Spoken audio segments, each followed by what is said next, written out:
Hey, everyone. Welcome back. It's good to see you here again. Before we get into tonight's story, I want to ask, how many of you are celebrating Chinese New Year right now? Or just finished celebrating? How's it going for you? Did you make it home to family? Or are you one of those folks eating instant noodles alone in your apartment? Watching everyone else's reunion photos on Instagram? I ask because tonight's story is about that exact feeling. That loneliness. That guilt of not making it home when you're supposed to. And what happens when you try to fill that emptiness with tradition without fully understanding what you're inviting in? Now, I'm not Chinese, but my wife's family is. And every year around this time, I see the same ritual play out at her grandmother's table in Penang.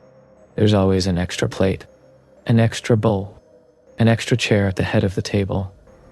It's for the ancestors, the ones who've passed on but are still expected, still honored.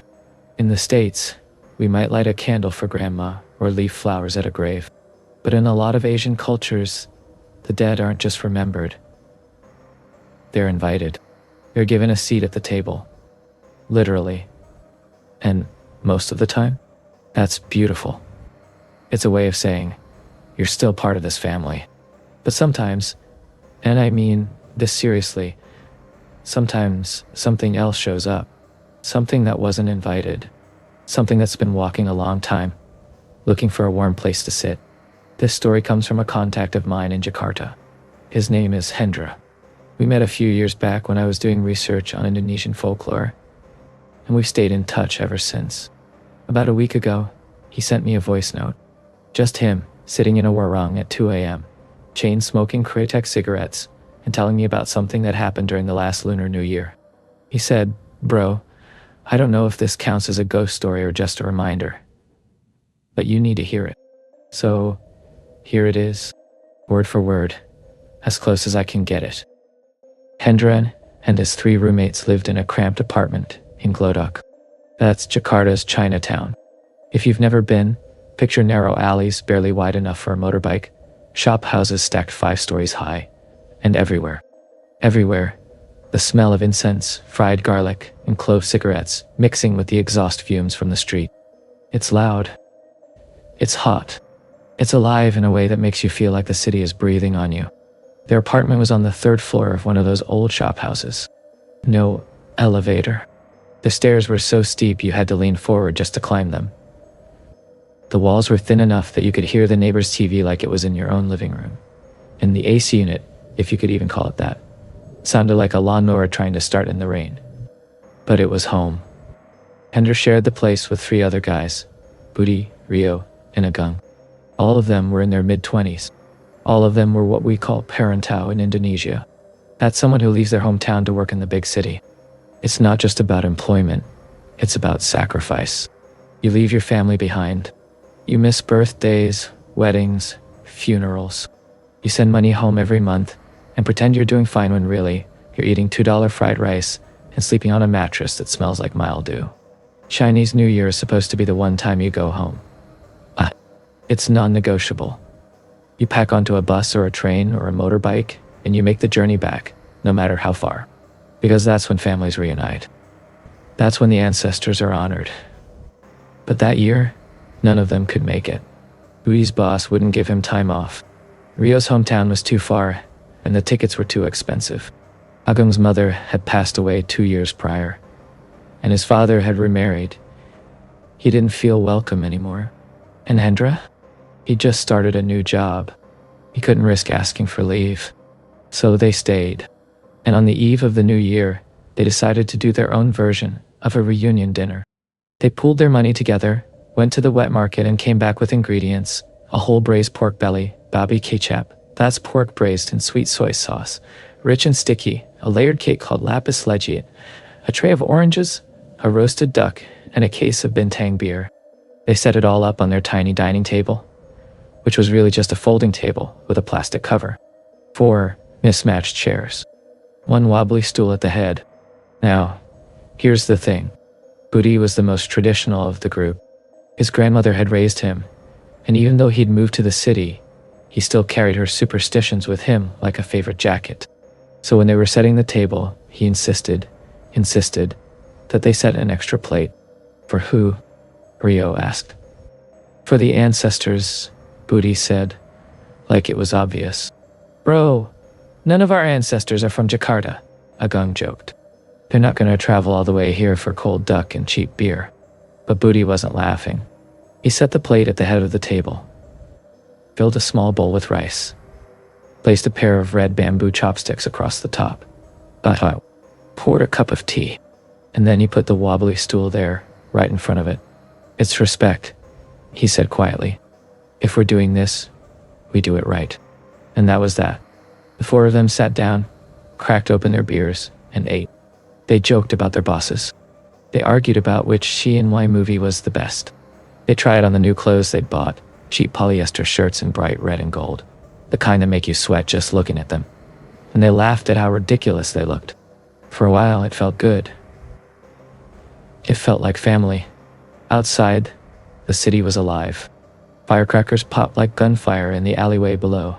Someone's grandma was yelling in Hokkien. A TV blared a Chinese New Year variety show, all cymbals and high-pitched singing. Red lanterns swayed in the window across the street, their glow reflecting off the grime-streaked walls. It was hot. God, it was hot. The kind of wet, oppressive heat that makes your clothes stick to your skin. The AC unit rattled and hummed, but it barely made a dent. Condensation dripped down the bintang bottles. Hendra said you could actually see the steam rising off the pork belly, curling up toward the ceiling, like something alive. But they were happy. Or at least, they thought they were. It started small. Around 9 p.m., the noise outside seemed to pull back. Like someone had turned down the volume on the world. The firecrackers were still going off, but they sounded distant, muffled. The TV next door cut to static for a moment, then came back on, but quieter. Hendra said it felt like the city had taken a breath and forgotten to let it out. Rio noticed it first. Is it just me, or did it get colder in here? Booty laughed. Bro, it's 90 degrees. You're drunk. But Rio wasn't wrong. There was a cold spot, right near the head of the table, right where the empty stool sat. Now, I don't know if you've ever experienced a cold spot in a hot room, but it's wrong. It's not refreshing. It's not like stepping into air conditioning. It's the kind of cold that makes your skin prickle. The kind that feels like it's coming from inside the room rather than outside it. Hendra said he felt it too. A pocket of air that didn't belong. And then Agung stood up. He'd been sitting to the left of the ancestor's plate, but now, without saying anything, he walked around the table and sat down on the stool. Just like that. Nobody stopped him. Nobody even noticed at first. He didn't announce it. He just moved. Booty, who'd been mid-sentence talking about some girl at work, trailed off. He stared at Agung. Oi, that's not your seat. Agung didn't respond. He picked up the red chopsticks from the ancestor's plate, those specific chopsticks that Booty had placed there, and started tapping them on the table. Tap, tap, tap. Slow. Rhythmic. Deliberate. Agung, seriously, get up la, Booty said, and now his voice had an edge to it. But Agung didn't move. He just kept tapping. Tap, tap, tap. And then he spoke. It's been a long walk. His voice was different. Deeper. Rough. Like he'd been shouting for hours. Or like he hadn't spoken in years.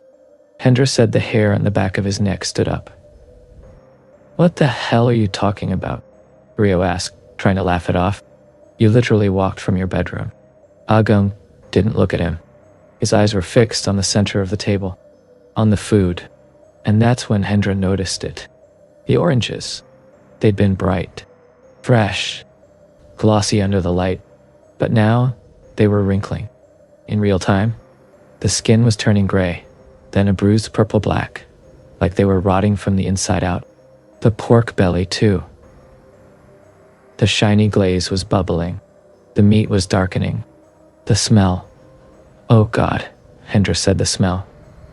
It went from savory and sweet to something sour, something spoiled. And the steam from the pork wasn't rising anymore. It was drifting sideways, toward Agung, like the food was offering itself to him. Nobody moved. The three of them, Hendra, Budi, Rio, just sat there, staring. As Agung picked up the chopsticks and mimed eating, he didn't actually touch the food. He just hovered the chopsticks over it, brought them to his mouth, chewed on nothing. But the food on the table was disappearing. Not physically. It was still there. But the essence of it, the color, the smell, the life was draining away. The lapis legit cake, which had been golden and rich, turned pale and crumbly. The duck skin went from crispy to slimy. It was like watching a time-lapse of decay. Agung, stop it. This isn't funny, Budi said, and his voice cracked. Agung's head tilted, slowly, too slowly, like a marionette on a string. He smiled, but it wasn't Agung's smile. I was invited, he said. Wasn't I? And that's when the lights flickered. Once. Twice. The apartment plunged into darkness for a full 3 seconds. Outside, the firecrackers had stopped. The TV next door was silent. The whole building felt like it was holding its breath. When the lights came back on, Agung was still smiling. But now, his eyes were fixed on something behind them. Hendra said he didn't want to turn around. Every instinct in his body screamed, don't look. But Rio did. He turned, and he went pale. There's someone standing by the door. Hendra forced himself to look. There was no one there, but the air was thick. It felt like the room was packed with people, like a crowd had gathered in that tiny apartment, all watching, all waiting. The cold spot had spread. The whole room was freezing now, even though the windows were closed and the AC had stopped working entirely. Agung set the chopsticks down. Thank you for the seat, he said, and his voice was an octave lower than it had been a minute ago. Budi was breathing hard now. His hands were shaking. He looked at Hendra, then at Rio, and Hendra could see the question in his eyes. What do we do? Because this wasn't a prank. This wasn't Agung messing with them. Something was in him. Something that had accepted the invitation and taken the seat that was meant for someone else. Rio stood up slowly, his chair scraping against the floor. The sound was too loud in the unnatural quiet. Agung, he said, his voice barely above a whisper. If you can hear me, man, you need to fight this. You need to come back. But Agung, or whatever was wearing Agung's face, just kept smiling. And then he started eating again. Only this time, he was whispering between bites. Words that none of them could understand. It sounded like a prayer, or maybe a curse. The syllables were too old, too formal. Hendra said it reminded him of the chants you'd hear at a funeral. The kind that make your chest feel tight, even if you don't know what they mean. The lapis legit cake crumbled into dust. The oranges collapsed inward, their flesh turning black and wet. Pork belly looked like it had been left out in the sun for days. And the smell. God, the smell. It wasn't just spoiled food anymore. It was decay. It was rot. It was the smell of something that had been buried and then dug up again. Hendra said he wanted to run. Every fiber of his being was screaming at him to get out of that apartment. But he couldn't move. His legs felt like they were made of lead. And then Agung stopped whispering. He looked up, directly at Hendra, and he said, in that voice that wasn't his, you should have gone home. That's when Budi snapped. He lunged across the table and grabbed Agung by the shoulders, shaking him hard. Wake up, Bodo. This isn't you. But Agung's body was limp, heavy, like dead weight. His head lolled to the side, but his eyes stayed open, still staring at something none of them could see. He's not in there, Rio said, his voice shaking. Budi, he's not in there anymore. Then where the hell is he? Budi shouted, and for the first time, Hendra heard real fear in his voice. The lights flickered again, longer this time, and when they came back on, Agung's eyes had changed. They were completely black, like his pupils had expanded to paint them totally black. Hendra says, the image has never left his mind. And then he spoke again. But this time, it wasn't in Indonesian. It was Hokkien, a dialect none of them spoke fluently. The words were old, formal, The kind of phrasing you'd only hear in a temple or at a funeral. Budi understood enough to go pale. "What?" Hendra demanded. "What's he saying?" Budi's voice was barely a whisper. "He's saying he's been hungry for a long time. He's been waiting. And now he's grateful. Because we set a place for him." Rio grabbed one of the beer bottles from the table. It was still half full, condensation dripping down the glass.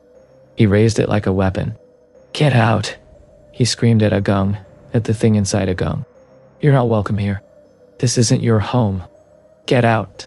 The temperature dropped even further. Hendra said he could see his breath now, white puffs in the stifling Jakarta heat. And then Agung laughed. It was a low, rasping sound. Not cruel, exactly. Just tired. Like someone who'd been walking for so long, they'd forgotten what it felt like to rest. "I was invited," the voice said again, and this time it was clear. Unmistakable. "You set the plate. You poured the tea. You gave me a seat. Not for you," Budi shouted. "That was for our ancestors. For our families." The thing inside Agung tilted his head again.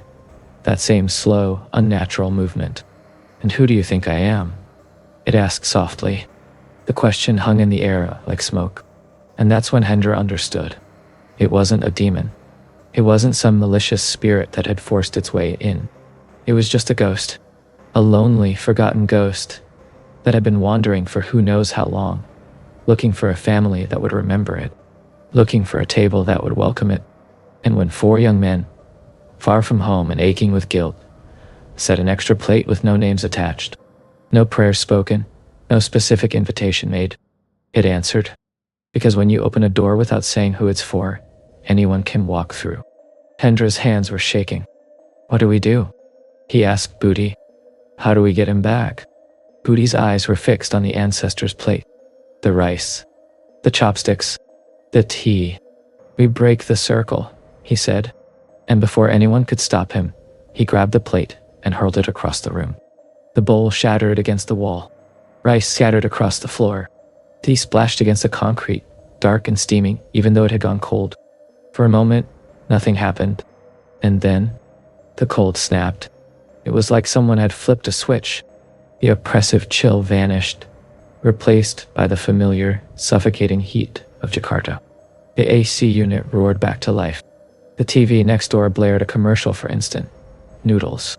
Firecrackers exploded in the alley below, loud and violent and wonderfully, blessedly real. And the gong collapsed. He fell forward, his face hitting the table with a sickening thud, and he didn't move. They thought he was dead. For 10 seconds that felt like 10 hours. Nobody moved. Nobody breathed. Hendra said his heart was pounding so hard, he thought it would crack through his ribs. And then Agung groaned. He lifted his head slowly, blinking like he'd just woken up from the deepest sleep of his life. "What?" His voice was his own again. Hoarse, confused, but his. "What happened? You don't remember?" Rio asked, still clutching the beer bottle. Agung shook his head. He looked around the table, at the ruined food, the shattered bowl, the faces of his friends staring at him like they'd just seen him die and come back. "I remember we were eating." And then he frowned. "I don't know." Everything went black. The last thing he remembered was laughing at one of Rio's jokes and reaching for his second beer. Everything after that?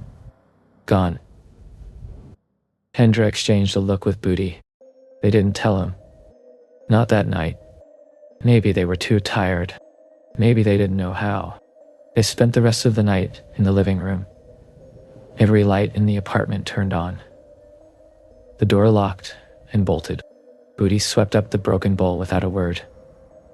Rio dumped all the food into a trash bag and took it outside, even though the thought of touching it made his skin crawl. Agung sat on the couch, staring at his hands like he was trying to remember how to use them, and nobody talked about what had happened. Not until the sun came up. The next morning, Hendra woke up first. The apartment was bright. The sounds of the city were back to normal. Motorbikes honking, street vendors shouting, the rhythmic bang of someone hammering metal in a shop downstairs.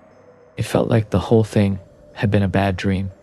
"So let's talk about what happened here, because I think it's important to you," The extra plate tradition is common across many Asian cultures, especially during big family gatherings like Chinese New Year, the Hungry Ghost Festival, or even just regular ancestral worship days. It's a way of honoring the dead, inviting them to join the meal, to remind them they're still part of the family, still loved, still remembered. In most cases, it's beautiful. It's a ritual that keeps families connected across generations, across the line between life and death. But here's the thing you need to understand. When you set that plate, you're not just putting out food. You're opening a door. You're extending an invitation into the spirit world. And if you don't specify who that invitation is for, if you don't name your grandmother, your grandfather, your specific ancestors, then that door is open to anyone, or anything. In Chinese and Indonesian folklore, there's a concept called hungry ghosts. These are spirits who died without proper burial rites, or who were forgotten by their families, or who have no descendants left to honor them. They wander. They're restless. They're hungry, not just for food, but for acknowledgement, for a place at the table, for someone to remember that they existed. And when they find an offering, especially one that's unattached, unclaimed, they take it. Not always out of malice. Sometimes it's just need, desperation, loneliness. Think about it. These 4 guys were far from home. They were feeling guilty. They were aching for family. That kind of emptiness, that kind of longing, it creates a beacon. Spirits can sense it. They're drawn to it like moths to a flame. And when Agung sat on that stool, when he physically occupied the space that had been set aside for a spirit, he became a vessel. He gave permission, even though he didn't mean to. He became the bridge between the living and the dead. The good news is, breaking the offering worked. When Booty smashed that bowl, he severed the connection. He closed the door, and Agung came back. So, here's my advice, and I'm saying this as someone who respects these traditions, who's seen them practiced with love and care by people I trust. If you're going to set an extra plate, be specific. Say the names. Light the incense. Make it clear who you're inviting. Don't just open the door and hope the right spirit walks through, because sometimes the one who's been waiting the longest isn't the one you wanted to see. And if you ever find yourself at a table where there's an empty seat, where there's an offering meant for someone who's passed, don't sit there. Just don't. I'm Daniel Malik Levy. Thanks for listening. And to all of you celebrating Chinese New Year, Kong Shiafo Chai. May your year be filled with warmth, family, and only the spirits you actually invited. Stay safe out there. Take care.